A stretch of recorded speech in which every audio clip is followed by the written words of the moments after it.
Welcome to M के easy learning एक maths solve problem channel. आज हम कर रहे हैं expanding expressions using distributive law and this is our chapter 4 page number 105 और ये हम कर रहे हैं बुक है। मैं यहाँ पे इसको मेंशन कर लेती हूँ। ये बुक है हमारे पास जिसे हम कहते हैं D2।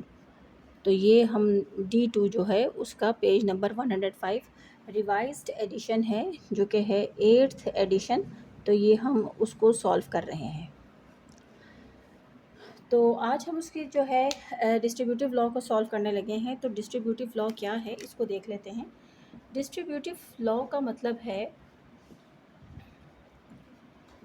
कि जब हम कोई भी हमारे पास वैल्यूज़ होती हैं या वेरिएबल्स होते हैं, जैसे कि हमें ये दिया हुआ इन्होंने a+bc, तो अब हम अपने इस a से मल्टीप्लाई करेंगे अपने b को और फिर दोबारा a से मल्टीप्लाई करेंगे हम c को। तो this is called the distributive law, यानी कि अब हम a को मल्टीप्लाई किया तो हमारे पास आ गया ए बी, फिर प्लस के साइन, फिर a को मल्टीप्लाई किया c से तो हमारे पास आ गया A C. So this is called the distributive law and why, because the first factor means this is our first factor. This first factor is distributed और मल्टीप्लाइड सेपरेटली, यानी कि पहले ये इसके साथ हुआ है फिर ये इसके साथ हुआ है। To each of the two terms, इन दोनों टर्म्स के साथ अलग अलग ये मल्टीप्लाई हुआ है। तो b and c in the second factor b plus C in particular, ठीक है जी। तो यहाँ पर जो है हमारे पास ये हमने इसको सॉल्व किया है। This is called the distributive law. तो हमारे पास पेज नंबर 105 के ऊपर जो वर्क एग्जांपल्स हैं हम उसको सॉल्व करेंगे डिस्ट्रीब्यूटिव लॉ के अकॉर्डिंग। तो चलिए स्टार्ट करते हैं। सबसे पहले अभी जो मैं सॉल्व करने लगी हूँ वो है हमारे पास वर्कड एग्जाम्पल है। मैं यहाँ पे मेंशन कर देती हूँ worked example, that is worked example number ये 3 हम आज सॉल्व कर रहे हैं और इसका जो है पार्ट ए में सॉल्व करती हूँ, दैट इज़ 3 और फिर है x+2। तो इसको किस तरीके से सॉल्व करेंगे, इसके 3 क्वेश्चंस हैं, हम उनको 1 बाय 1 सॉल्व करेंगे। तो ये जो है हमें क्वेश्चंस जितने भी हैं ये सब के सब मैं अपनी D2 बुक जो कि रिवाइज्ड एडिशन है 8th एडिशन, ये मैं शो कर देती हूँ। तो ये हम D2 का 8th एडिशन यानी कि पार्ट 2 जो है उसको सॉल्व कर रहे हैं और ये क्वेश्चंस हमें मिलेंगे पेज नंबर 105 पे। और आज हम कर रहे हैं वर्कड एग्जाम्पल 3 और फिर ट्राई करेंगे कि हम अपने प्रैक्टिस नाउ 3 को भी साथ में जो है वो कवर अप कर लें।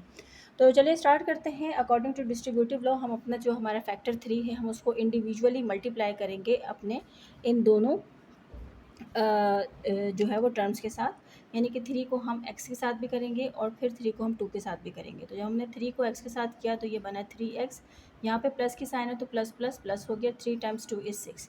तो ये हमने इसको सॉल्व कर लिया है। तो यही इसका जो है वो आंसर है। इसी तरीके से अब मैं इसका पार्ट बी जो है वो लिख रही हूँ। पार्ट बी जो है वो हमें दिया हुआ है -4 ब्रैकेट 5x - y। तो हमने अब इसको सॉल्व करना है। अब -4 - 5x - y को हम जब सॉल्व करेंगे यानी कि हमने इस फैक्टर को मल्टीप्लाई करना है अपने दोनों टर्म्स के और उनके साइन को स्पेशली हमने मद्देनज़र रखना है। माइनस प्लस -4 5 टाइम्स जो है वो 20 हो जाएगा और यहाँ पर x आ गया, माइनस माइनस यहाँ पे हमारे पास प्लस आ जाएगा और यहाँ पर आ गया हमारे पास 4y। तो ये इसका आंसर आ गया है -20x + 4y।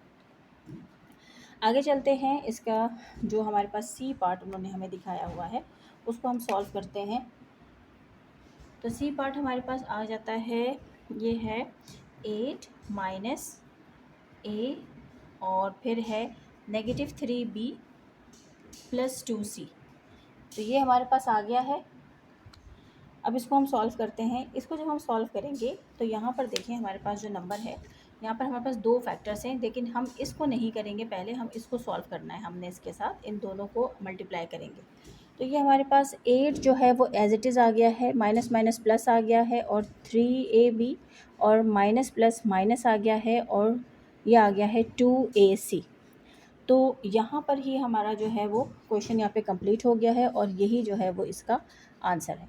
तो इस तरीके से हम लोगों ने अपने वर्कड एग्जाम्पल नंबर 3 जो है पेज नंबर 105 पे उसको हमने डन कर लिया है और ये इसके आंसर्स हैं। तो आई होप कि आप लोगों को मेरी वीडियोस पसंद आएंगी। आप लोगों को मेरी वीडियोस कैसे लगती हैं आप लोग मुझे इस बारे में ज़रूर बताएं। Thank you.